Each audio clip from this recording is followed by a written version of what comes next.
I thought I'd do a tour of the Blitz area of Sheffield and try and give you an idea of it, but I still don't think this will give you any real view of what had actually happened during the Blitz. So this is Snig Hill. This got hit by German bombers. I'm assuming down here the bottom part of Snig Hill didn't get hit, but I know the Black Swan pub just there got demolished. I'm going to take another angle on Angel Street, so you can see the B&C Co-op there. I need to take a step back.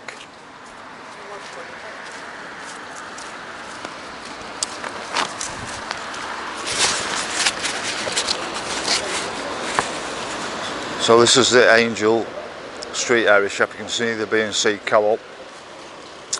Just there was the ABC cinema, which was actually built in the 1960s, so that was after the war. Then just behind there, people might remember it more recently as the Argus, that building there with the windows on it, but prior to that it was Schofields from Leeds in the 1970s, and they bought out Cockane's, which was a Sheffield company, big departmental store. Well, in the Second World War, Cockane's just there would have been wiped out, and that was a beautiful store. If you look at all this area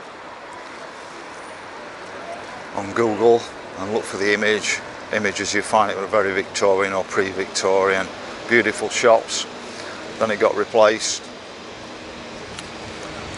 after the war, and I'm assuming that just here would have been the Co-op as well, that had probably been replaced after the war. If you look down here, you can see some of the old Sheffield buildings. So I understand that the planes came in from Norton Leeds from France, and this would have been the first part of the city centre they'd hit, but I'm sure they were hitting houses long before that. But what I can't understand is, how did they allow 300 planes to fly all the way across Britain and then hit Sheffield? Why wasn't this group of planes taken out? I'm sure they had radar at that time to have known that there were 300 planes heading for Sheffield. Why didn't they wipe them out? So if you look at 9/11, and you'll just see that the more you look at 9/11, the more evidence is it was an inside job. Well, you've got to ask the question, why did they allow Sheffield to be bombed? So I'll go a little bit back to what actually happened. There was 2 hits on Sheffield, first on the 12th of December 1940 and then on the 15th of December. Now they say that the Germans made a mistake and hit the town centre rather than the industry. Well, it wasn't. It was done on purpose on the 12th to hit the people, frighten the people, and then on the 15th of December they came back for the industrial area of Sheffield in the East End. So this raid on Sheffield on the 12th on the town centre went on from about 7 PM till about 4 PM. That day, over the 2 days, 660 people died. And I'll sort of start moving up then and give you a bit more of an idea. So you imagine the German bombers came in from the Norton Leeds south area of Sheffield and just completely blitzed this area. And you can see the pictures. There's also videos of this area, and you can just see this is sort of a lot of this is 1960s. So we're coming up to Cockane's just here, which a lot of people know as Schofields in the 70s. Schofields was a nice store. But just imagine what that would have been like if it was still the Victorian store. Now a lot of people go on about Sheffield or Leeds being better than Sheffield for city centre shopping. Well, I'm not surprised.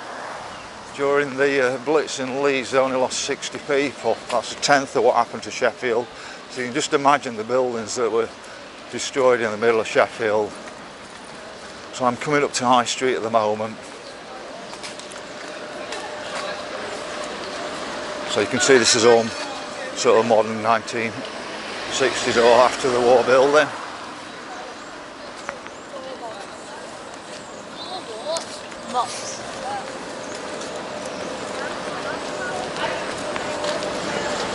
So I'm now going to show you back down Angel Street.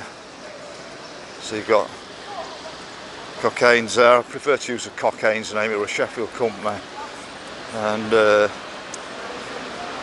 like I say, I don't know if the original court was there or not. I'm going to guess the original court was probably there. But this would have been, same again, beautiful Victorian buildings. So I'm coming off Angel Street now, onto High Street.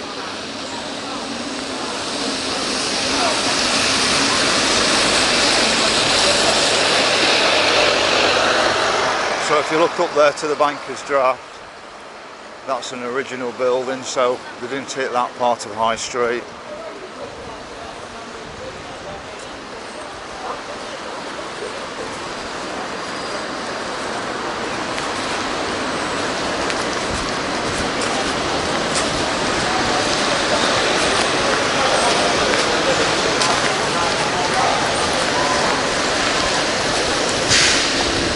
But what they did do is, that was originally Burton's Corner, and that was knocked down after the war because it was bomb damaged. But what they did do is, that's the original C&A building, so you tell us we can't have these foreign shops in Britain, but this was built before the Second World War, and that was C&A, and that was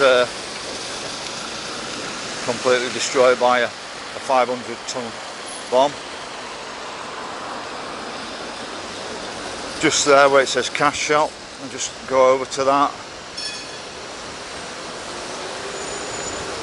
That was the old Marples, and that was actually 7 stories high. Another Victorian building. So this, I'm going to get you the dates. I'm having to read from a piece of paper here so I can get things right. So C&A was it at 10:50 PM. Direct hit with a 500-ton bomb.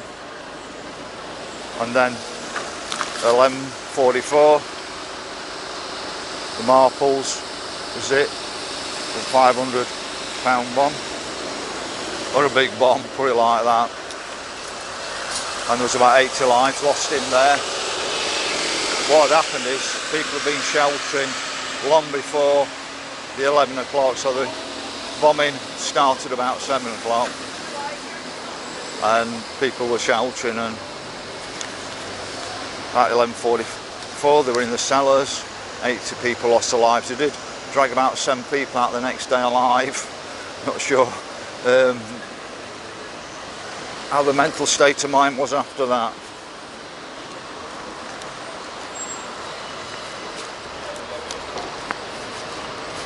So just where you see Easy Hotel, that was the original C&A building. I think, if I remember it rightly, it was a bit of an Art Deco building, sorry. So what I want to do is show you this corner here.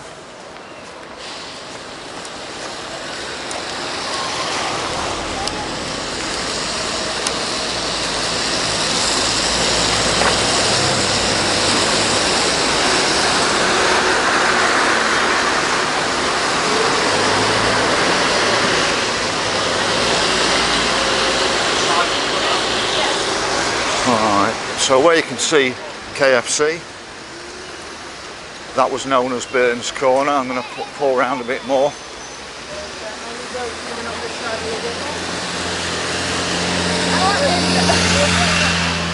That was the original Sheffield Stock Exchange. That didn't get hit in the war. And just down there is Canada House. That didn't get hit.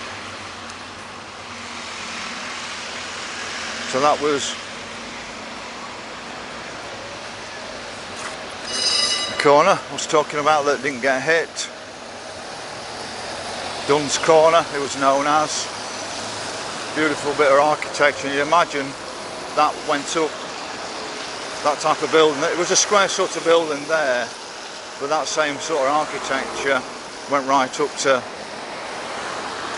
Burton's Corner there. So Burton's Corner got destroyed, became Peter Robinson's after the war, and Topshop start today, I understand, and then CNA built a modern building there, and that's the original type of building. But if you look across there, we didn't take the stock exchange, and just here where you can see Couplands was a beautiful Barclays bank that survived the Germans. It was a bit wider than this. I think they knocked it down probably to extend the road a bit, and but that was a beautiful Barclays bank, and I don't know how they got away with knocking that down. You can see they didn't take the post office, but what I want to show you now is, if you look there, so that was the Marples Hotel, 80 lives lost, and that was 7 stories high, so it was a lot more. Looking what that is, 1, 2, 3, 4, 5, well, 5 and a bit stories high probably. So they came in from Norton Leeds, hit the Angel Street area, hit the bottom end of High Street. So, but you can get an idea from where they hit Sheffield and they didn't hit Sheffield.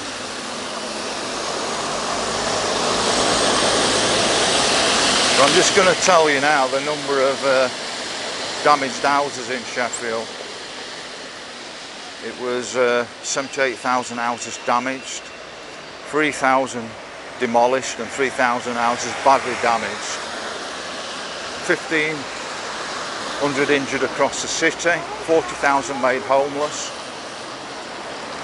So when we talk about the bombing in the city centre and that, we're not seeing half of the bombing, because it sounds quite horrendous, because the east end of Sheffield would have been packed with housing and steelworks back in that era. And the other thing is, people don't realise Sheffield city centre was packed full of houses where people lived, or flat type houses, tenement type blocks. So that building, must have survived the German bombing, because that's a pretty old building there. I think it's called the White Building, I can't remember, but I'm sure that's well pre-war, so that didn't get hit, but that got the direct hit, that got the direct hit.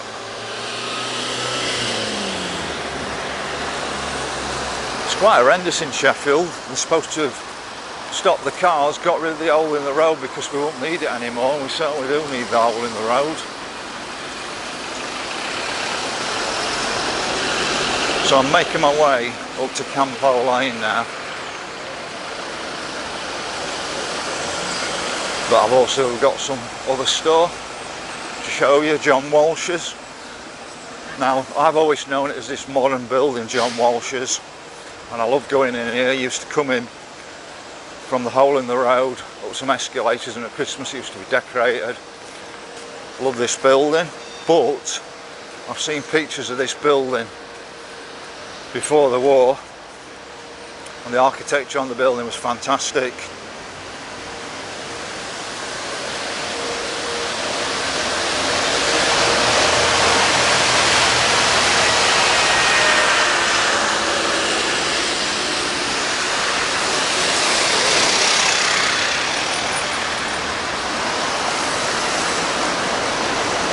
See, like I said, they got rid of the hole in the road because they said there were no traffic in Sheffield anymore. It's never been busier with this traffic.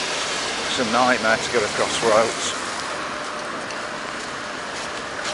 Like I said, that was John Walsh's, got rebuilt.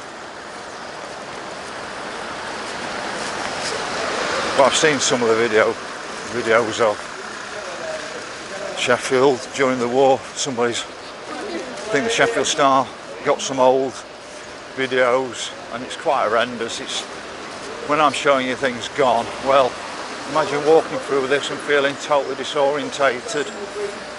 Bombing raid went on from about 7 PM until 4 in the morning, 300 bombers. Like I said, nothing done to stop them. Why was that? So these buildings survived it. Telegraph building survived it.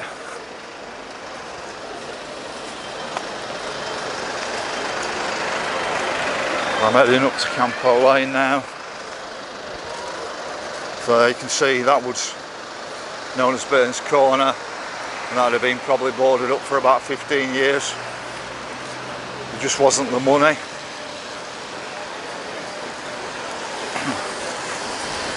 And this is the other part of John Walsh's.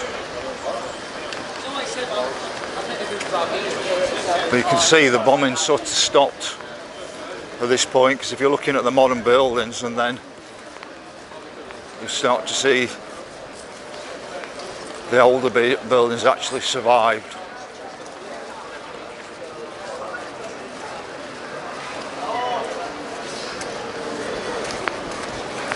So it looks like they hit Angel Street, Snig Hill, the back of the cathedral on Campo Lane first, and then they hit the moor area and completely blitzed the moor as well.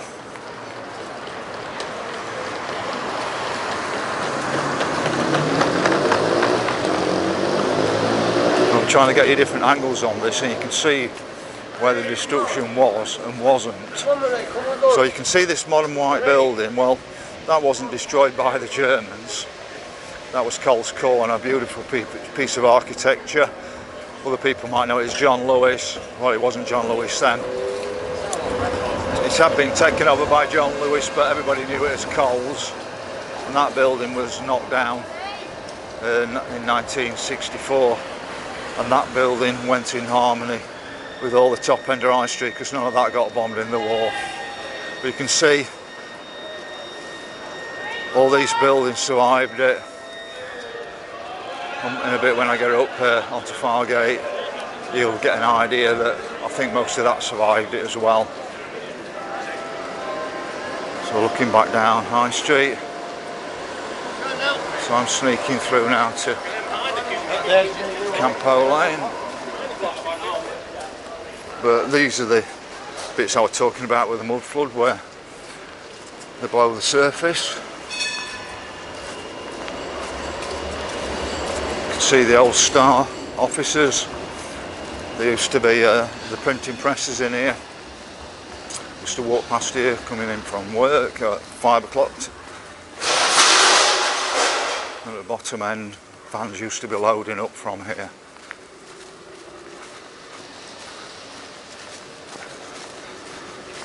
But just imagine, Sheffield used to be packed with houses, people, back-to-back type housing, and Sheffield City Council certainly made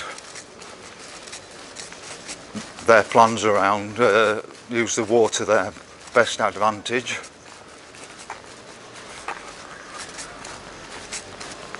To remove people from the city centre. They're bringing them back now, but in high-rise flats. So you can see, like, things like that. None of this lot got hit. It's going to be, but we are sort of I think we're on Campo Lane now.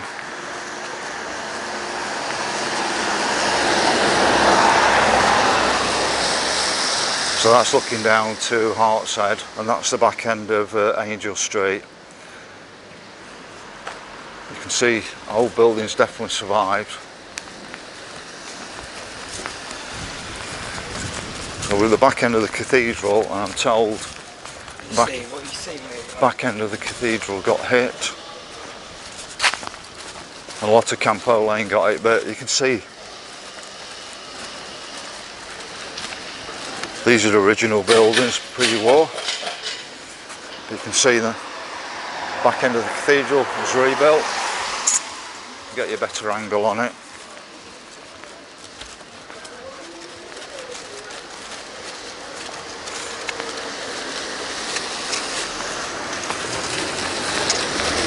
But none of this area, this is down towards Queen and Bank Street.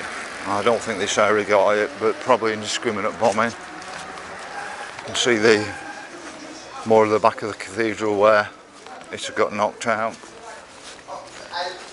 But to say that Campo Lane got hit, there's still an awful lot of the original buildings, because you can tell the difference with the pre-war red brick. So what I'm going to do now is I'm going to move to the to Fargate, give you a little bit of a view on Fargate, and you can make up your mind what bits of Fargate got hit. Also it says Vicar Lane got hit as well. I'm not sure where Vicar Lane is, but so that's the back end of the cathedral. So I'm just going to nip up to Fargate and take the story on from Fargate. We're at the top end of High Street, and you can see the Cutlers Hall. All this area, none of this area got hit. Very indiscriminate bombing. So you've got the front of the cathedral here. Just going to turn around a bit and show you that better.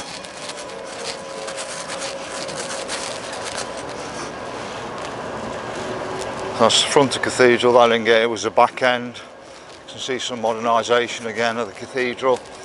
There you can see. I think it's Dave Eben, he does a lot of the mud flood stuff, and I think he's actually done something on that. So that's pretty dating back. But like I say, none of that was it. I'm just going to nip down now onto Fargate, but just as I'm doing the video, just notice the difference between the modern buildings and the old buildings, and that gives you an idea. But I think there's a bigger culprit that's done far more damage than the Germans, and that's the Sheffield City Council. So like I said, that was a beautiful building. Coles Corner went in with all that lot, and Sheffield City Council knocked that down in 1964. Same again, look at those beautiful buildings over here, none of those got destroyed. I would have loved to have seen Sheffield in its entirety before 1940.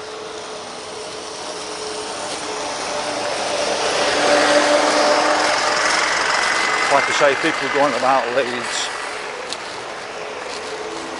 I mean, so many old buildings, well, they didn't get bombed as much, did they?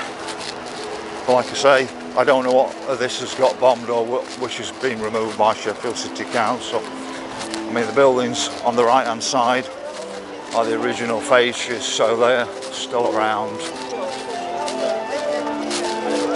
But whether the Marks and Spencer's building was bombed by the Germans or whether it was cultural destruction by Sheffield City Council, you can see Chapel Walk there, none of that lot got hit. So what's actually happened is the Germans have bombed heavily Angel Street, Snig Hill, Campo Lane and the bottom end of High Street, and then what they've done is they left things until they've got to the moor and then bombed that area as well. So I'm going to walk down to the moor, and when I get down to the moor I'll pick back up, and you can see everything's modernised, and I just didn't realise how much of the moor in Sheffield had been bombed in the war. I remember even back in the 1960s and 70s all around Sheffield there were still bomb sites, places you could park on. So like I said, if 78,000 houses got knocked down, 78,000 houses got damaged by bombs, and there's probably 150,000 houses in Sheffield, I don't think my video today goes anywhere to showing you the destruction of Sheffield, and I don't think there's a full account of it, to tell you the truth. What I'd like to see is Sheffield City Council actually put plaques outside all the places where they were damaged, what buildings existed there before. I don't think the digital tours are very good. Like you see, they're never at the City Hall. These buildings never got hit. But like I said, down there towards Marks and Spencer's, it makes me wonder if some of that got bombed. So I'll pick up back with you at the moor area. Now there is another area in Sheffield where there was a lot of housing, that was Devonshire Square. That got bombed in the war and they turned that into a park after. but to tell you the truth, I don't really see much point of showing you that. But I'm just going to have a quick look at my notes, see if I've missed anything. So on the 12th, the city centre, and then on the 15th they went down to Attercliffe to hit the houses, sorry, the steelworks and any houses that were in between, so that must have been wholesale destruction. 40,000 people were made homeless, 1,500 injured, just absolutely horrendous. So I'll pick up with you again at the bottom of the moor. So I'm now at the top end of the moor, Moorhead. That's going up to Pinston Street. As far as I know, Pinston Street didn't get hit, or didn't get completely hit anyway, but I'm now turning around. There's Debenhams, which is shut now, and then we're looking down the moor, and I'm going to walk down the moor and give you an idea. And you can just see, I don't think there's anything existing from the original moor. I think at least it got 50% knocked, bombed in the Second World War, and I think the moor's half a mile long. I think the moor we see now is a lot less than what it used to be, because the Manpower Commission building comes through the middle of it now. But here would have been known as Pauldon's originally. Debenhams bought it out probably 1970s. But Pauldon's was a local Sheffield name, and Pauldon's would have had a Victorian type store on the moor. I don't know if it would have been in this location or further down. We'll take a slow walk down the moor, and you can make your own mind up with these original buildings, and I don't think they were. I've seen old pictures of Sheffield in the 1900s with the trams coming up and down here, and the buildings are very different. As you can see on the right hand side, it's all been modernised now. But even on the other buildings on the other side, I think it's after the war type of buildings, probably made to blend in and look a bit older. But my question to people is, how did 380 planes get across the UK from France? Because if they came in from the south of Sheffield at Norton Lees, how did the 380 planes get across Britain without being attacked by fighter squadrons? Then on top of that, why could they get around Sheffield for 8 hours bombing Sheffield and nobody did anything to stop it? It's an awful long time, 8 hours of bombing on Sheffield city centre. You've got to question the narrative nowadays, because I believe 9/11 for 15 years and then saw one building come down in a controlled explosion, and it makes me wonder if 9/11 was an inside job. Can I say something else? Leave you to make your own mind up on it. Like I say, I think that's a 1960s building.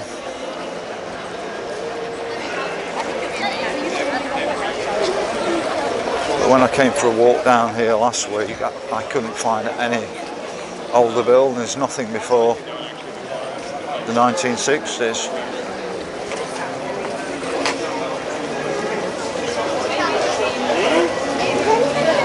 So modern buildings completely blitzed. I'm saying if they lost 50% of the buildings down the moor, they probably classed a lot of the other buildings as being not fit for use either. So there's the first bombing raid at one end of the city centre, and then they pick up again on the moor.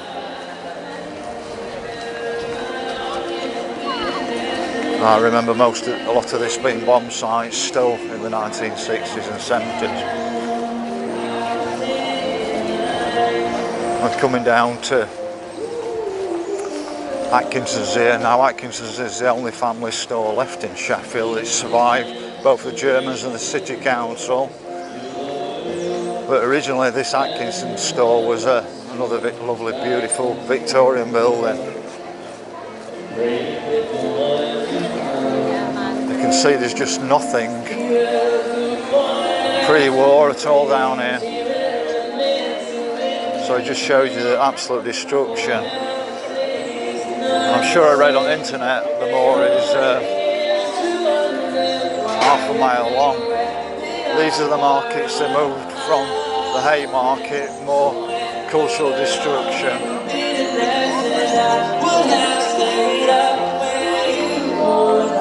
I have to apologise for that music, and that'll probably get me a hit on this video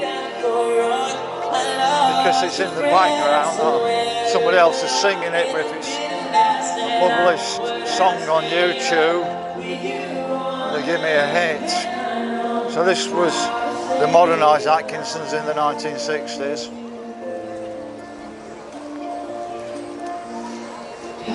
So there's absolutely nothing remaining.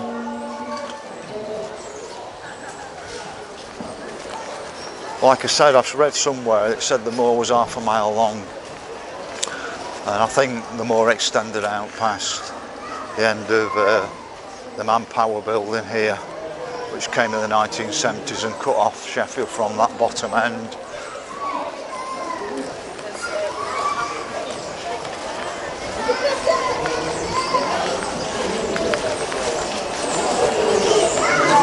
But the Manpower building was like a government building, and now I'm understanding it's going to be turned into flats or something like that. So lovely. Not. Like I say, I think the moor extended out far beyond the bottom of the Manpower building. Roads are being changed in Sheffield.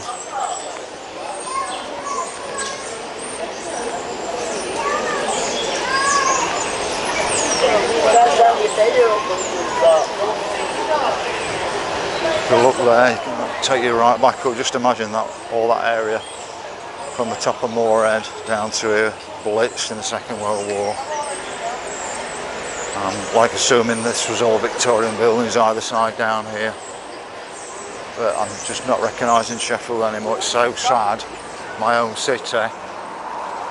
Even the stuff that we grew up, the 60s, 70s stuff's been ripped out, and it's just a total soulless city. But the biggest destruction's been done by Sheffield City Council rather than the Germans, because I'm going to say something for the Germans. I've seen some of the buildings in Germany and they're absolutely beautiful.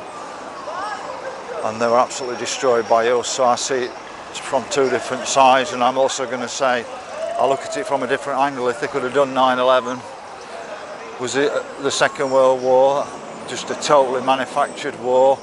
If you can use media to brainwash people on both sides to actually fight each other, and then arm both sides and make money out of it, and even be in on it at the top with both sides, it just wouldn't surprise me. I don't believe a thing anymore now. Like I said, I believe 9/11 was a true event until I saw World Trade Tower 7 coming down in a controlled explosion. It was a government secure building, so, you know, like I'm going to say now, could I believe even the First or Second World War weren't manufactured? And with agreement with people at senior levels in our own countries. So I'll leave you that thought to ponder. But that 380 planes just flying across the UK from France, so they were coming quite southerly, and then being allowed to fly around Sheffield for 8 hours just doesn't add up. Speak to you again.